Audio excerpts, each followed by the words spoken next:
स्वागत, सबको प्रणाम, रिपोर्टर्स को भी और क्लब के मेंबर्स को भी, सभी को हार्दिक स्वागत और अभिनंदन। आपसे मिलकर हमेशा मेरे अंदर एक नई ऊर्जा पैदा होती है। राय साहब हमारे बहुत पुराने दोस्तों में से हैं।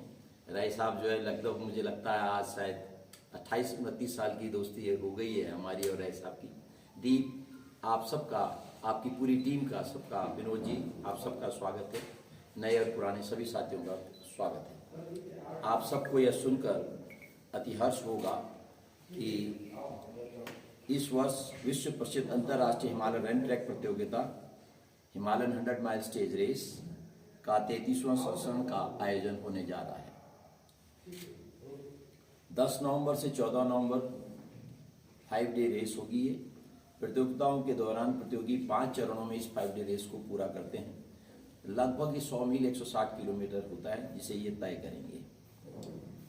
इस वर्ष 7 देशों के लोग की प्रतिभागिता है, जिसमें यूके, यूएसए, कनाडा, दक्षिण अफ्रीका और कुछ हमारे भारतीय साथी भी हैं।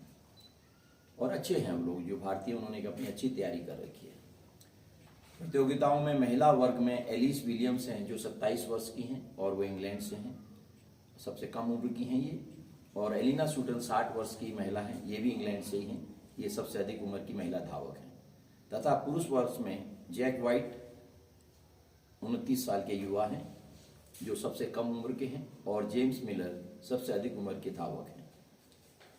दुनिया की पुरानी रेसों में शुमार प्रख्यात हिमालय रन एंड ट्रैक प्रतियोगिता की शुरुआत सन 1991 में हुई थी, जिसका मुख्य उद्देश्य भारत में खास तौर से दार्जिलिंग के संग्रीला परिक्षेत्र के सांस्कृतिक पर्यावरण संरक्षण के साथ साथ संपूर्ण हिमालय का संरक्षण एवं प्रचार और भारत को साहसिक खेलों के लिए विश्व प्रसिद्ध बनाना तथा भावी पीढ़ी की प्रकृति के साथ जुड़ाव और लगाव और अच्छे स्वस्थ और स्वच्छ भारत के लिए प्रेरित करना। 5 दिवस की प्रतियोगिता के अंदर जो पुराने लोग टूरिस्ट इस रेट के अंदर जाते हैं ट्रैकिंग करने के लिए, हाइकिंग करने के लिए, वो कुछ लोग, वैसे तो अब पहले से बहुत सुधार हो गया है। मैं इस बार गया हूँ एडवांस रैक की टीम के साथ, तो इस बार उस तरह का कूड़ा करकट हमें संग्रीला क्षेत्र में नहीं मिला। और फिर भी कुछ लापरवाही कभी कभी हो जाती है, ड्राइवर से हो जाए या किसी से भी हो जाए, या ट्रैकर कई बार इस तरह ध्यान ना रहे, तके हुए होते हैं। हमारे जो साथी हैं उनके लिए हमारी एक स्पेशल जो है अप्रोच रहती है कि हमारे धावक जो पुराने किसी भी ट्रैकर के द्वारा कहीं से भी आया हो, वो छोड़ के गए तो उस कूड़े कुरकट को भी हम उठा के अपने साथ जो है फिर नीचे ले आते हैं मने भंजन में 5 दिनों के अंदर। और मुझे एक बात बहुत अच्छा लगा कि इसका जो हमारी स्वच्छ जो ट्रेल का अभियान था, इतने लगभग इन 33 वर्षों में लोगों के अंदर एक बहुत अच्छा मैसेज गया। लोगों के पास अब धीरे धीरे अपने घरों के आगे, अपनी दुकान के आगे डस्टबिन लगे होते हैं और उसमें लिखा था यूज मी। और एक अच्छी चीज मैंने इस बार देखी कि कई जगह पे फॉरेस्ट डिवीजन ने भी यूज मी के अपने डस्टबिन रखे हुए हैं। रियली में इस तरह का यदि प्रभाव सब जगह जाता है, मैसेज जाता है, तो एक बहुत अच्छी सोच है। और इससे आने वाले समय में चाहे भारतीय हों या विदेशी जो पर्यटक हैं, उनके लिए एक बहुत अच्छा जो है संदेश जाता है कि ये लोग कितने स्वच्छ और साफ रहें। प्रकृति तो है ही, उस प्रकृति को मजबूत बना के रखना, हमेशा नई जनरेशन के लिए उसको संरक्षण देते हुए रखना, ये शायद हम सबका कर्तव्य है। और लोग इसके लिए जागरूक हो चुके हैं, दार्जिलिंग परिक्षेत्र के लोग। इस रेस के आयोजन हेतु जो है इस बार भी अन्य वर्षों की तरह भारत सरकार के पर्यटन निदेशालय तथा स्थानीय जो है क्षेत्रीय जो है सरकार जीटीए जो है का सहयोग बना हुआ है। जीटीए के पर्यटन विभाग का और जीटीए के पर्यटन विभाग के एग्जीक्यूटिव डायरेक्टर अर्पित मित्रों और जीटीए के ही पर्यटन विभाग के असिस्टेंट डायरेक्टर श्री सूरज प्रधान जी तथा दार्जिलिंग के जो पुलिस वाले हैं, एसएसबी वाले हैं, इनका भी बहुत अच्छा सहयोग बना हुआ है। खास तौर पर से आईजी पुलिस राजेश यादव जो बंगाल पुलिस के आईजी हैं, नॉर्थ बंगाल रेंज के इंचार्ज हैं, और IG SSB mister Sudhir Kumar, ये दोनों ही जो है अधिकारी हमारे संपर्क में बने हुए हैं। इन्होंने अपने जूनियर अधिकारियों को भी अच्छा संदेश दिया है कि हर तरीके से इस आयोजन को सफलता में सबका सहभागिता रहनी चाहिए।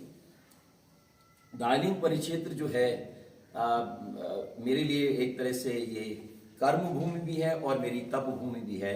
मैं भारत में जो है बहुत कोई भी ऐसा राज्य और हिमालय का खास तौर पर कोई ऐसा जिला नहीं है या तहसील नहीं है जिसके अंदर मैं घूमा नहीं हूँ, ट्रैकिंग नहीं किया हूँ या माउंटेनिंग ना किया हूँ। मैं हर जगह गया हूँ, भारतीय जितने भी हिमालयन राज्य हैं। लेकिन मेरे को सबसे जो अच्छा लगा इस तरह के कार्य करने के लिए सन 90 के आसपास दशक में, वो था दार्जिलिंग का सिंगला क्षेत्र। और माँ भगवती से मेरी प्रार्थना भी है, दार्जिलिंग के देवता महाकाल से भी मेरी प्रार्थना है कि मेरी अंतिम सांस तक मेरी इच्छा को जो है अपना सहयोग और आशीर्वाद प्रदान करें, क्योंकि मैं इसको हर तरह से कंटिन्यू रखना चाहता हूं।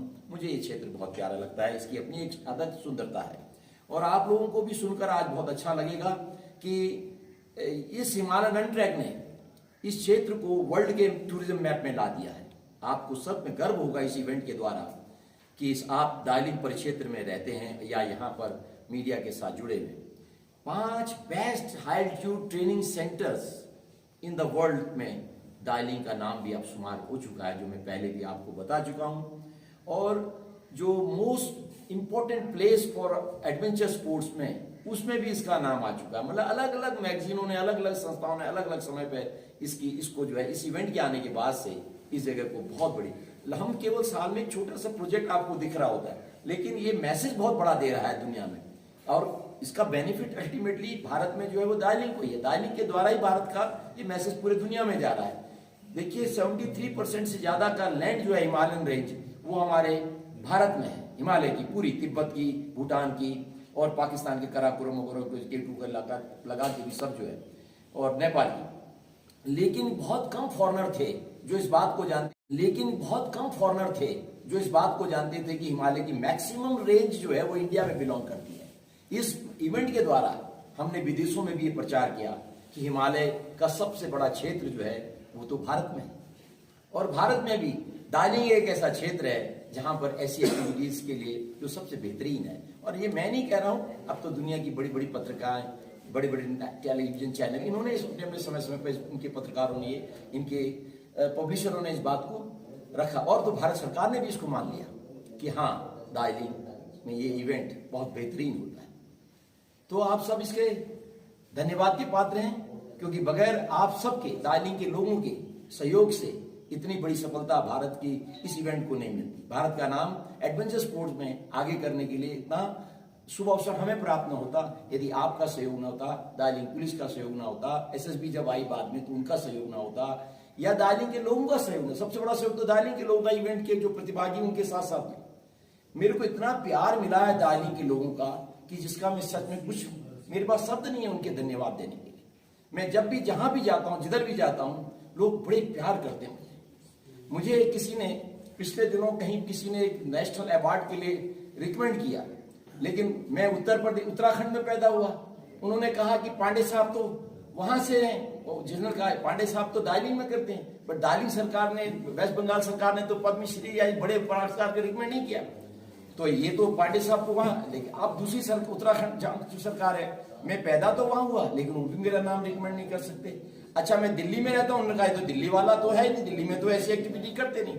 तो मेरे प्यारे दोस्तों, ईमानदारी से आपको बता रहा हूं, मैंने अवार्ड, जिस शख्स ने मेरे नाम को रिकमेंड करने की बात कही, मैंने उसको समझा के कहा कि मैं अवार्ड और रिवार्ड के लिए काम नहीं करता, मैं अपने प्यार के लिए, अपने भारत के नाम के लिए काम करता हूं। और हमें इसी बात पे करना भी चाहिए। अवार्ड से कुछ नहीं होना, आपका एप्रिसिएशन है कि आप कंटिन्यूटी किस तरह से बनाते हैं, आप मैसेज क्या देते हैं, आप प्रोडक्ट क्या देते हैं।